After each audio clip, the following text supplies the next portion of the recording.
आते हैं भाग 12 पर। इसमें अनुच्छेद 264 से 300 ए तक है। और इसका विषय है वित्त, संपत्ति और संविदाएं, मतलब पैसा, टैक्स और बजट का बंटवारा।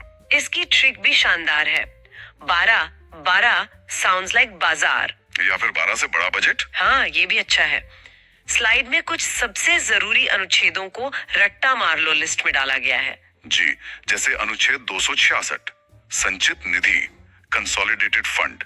इसे सरकार के खजाने के रूप में दिखाया गया है, जहां सैलरी और दूसरे खर्चों का पैसा होता है। और अनुच्छेद 267 आकस्मिक निधि, कंटिंजेंसी फंड।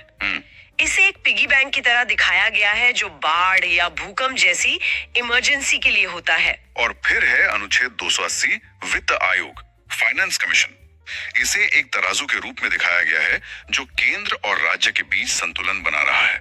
और आखिर में अनुच्छेद 300 ए संपत्ति का अधिकार। बिल्कुल। चलिए अब बचे हुए भागों को भी जल्दी से देख लेते हैं। भाग 13 भारत के भीतर व्यापार, ट्रेड एंड कॉमर्स। इसमें अनुच्छेद 301 से 307 है और इसका मुख्य अनुच्छेद है 301, जो पूरे भारत में कहीं भी व्यापार करने की स्वतंत्रता देता है। इसकी ट्रिक तो बहुत ही देसी है। 13 से तेरा माल मेरा माल।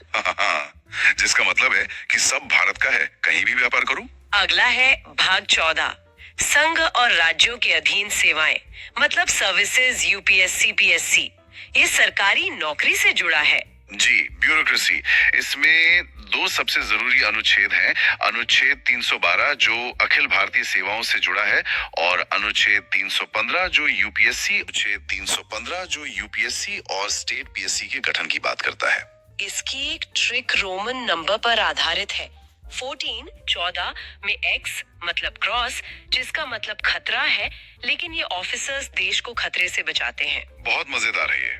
और इसी में भाग 14 ए भी है, अधिकरण यानी ट्रिब्यूनल्स, जिसे 42वें संशोधन से जोड़ा गया था। अच्छा, कोर्ट का बोझ कम करने के लिए। जी। और आखिर में आता है भाग 15 निर्वाचन, इलेक्शंस, अनुच्छेद 324 से 329 तक। अनुच्छेद 324 तो निर्वाचन आयोग के गठन से जुड़ा है। हाँ, और अनुच्छेद 326 वयस्क मताधिकार से, यानी 18 साल से ज्यादा की उम्र में वोट देने का अधिकार। इसकी भी दो ट्रिक्स है। पहली, 15 से पर्ची, जो वोटर स्लिप से जुड़ा है। और दूसरी है 15 साल का बच्चा वोट नहीं दे सकता, उसे 18 का होना चाहिए। हाँ, ये तो बहुत सीधी और असरदार ट्रिक है। एक स्लाइड में इन सभी भागों के सबसे जरूरी अनुच्छेदों की एक लिस्ट भी दी गई है। जी, ये क्विक रिवीजन के लिए बहुत अच्छी है। इसमें भाग 9 से अनुच्छेद 243 डी आरक्षण वाला और 243 के चुनाव वाला शामिल है। और भाग 11 से अनुच्छेद 263 अंतर्राज्यीय परिषद। फिर भाग 12 से अनुच्छेद 280 वित्त आयोग और 300 ए संपत्ति का अधिकार। भाग 14 से अनुच्छेद 312 और 315 अखिल भारतीय सेवा और यूपीएससी। और भाग 15 से अनुच्छेद 324 निर्वाचन आयोग। तो इस सब का क्या मतलब है?